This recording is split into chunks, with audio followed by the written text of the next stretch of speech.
5 reasons to wake a traveler at dawn. You snooze, you lose, if you're a traveler, that is. Set your alarm clock for one of these unforgettable early morning experiences. Morning rush hour at Tsukiji Fish Market, Japan.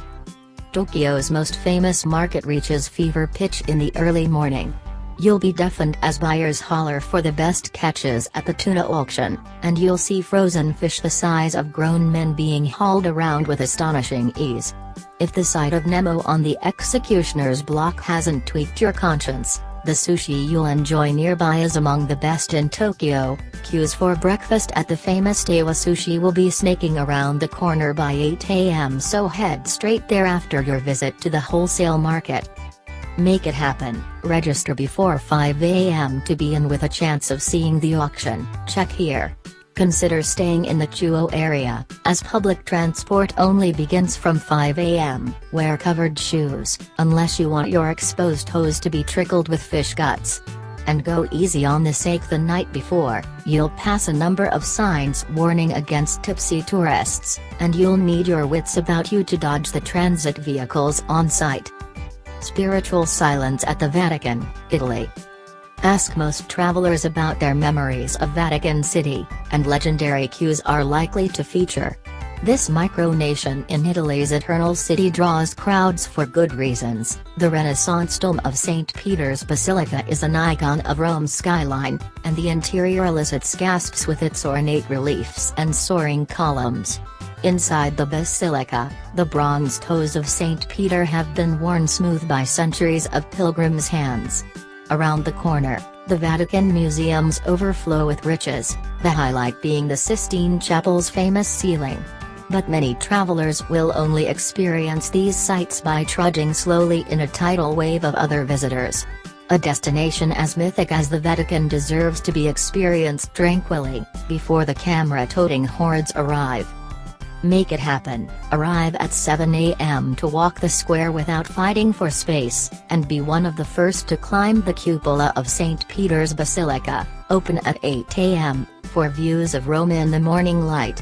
For the Vatican museums, arrive ahead of the 9 a.m. opening time to bypass the inevitable queues, or if you must sleep in, book your ticket ahead of time to skip the queue. Wildlife watching in Sabah, Malaysia. You've crossed the globe to spot incredible animals, so time your wildlife watching for when they're most active. The early morning is one of your best chances to see animals preening, feeding and making their way towards water.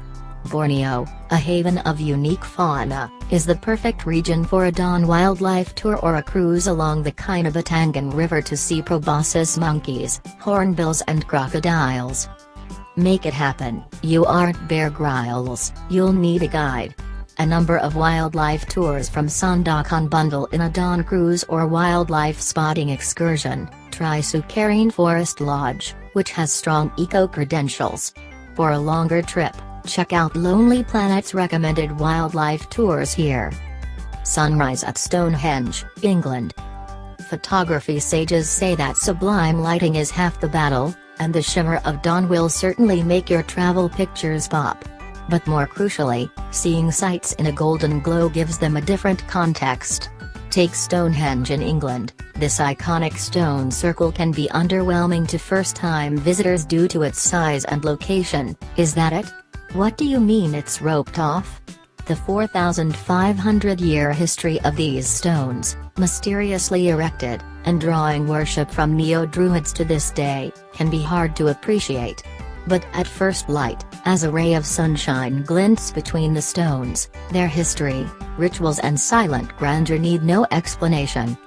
Make it happen. Official visits don't start until 9:30 am, but tours will take you to see Stonehenge at dawn. Try www.britishtours.com web link, book ahead and bring plenty of friends to keep the costs down.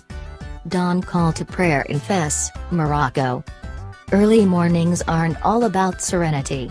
The haunting sound of the first of the day's Muslim calls to prayer can be spine-tingling. From a high vantage point in medieval Fes, you can watch the city wake up, and listen for calls radiating out from mosques across the city. After this rousing start, wander around the labyrinthine souks and breathe in a whiff of Fes' famous tanneries, before the day's mayhem begins. Make it happen. You need to get high. On a rooftop, that is.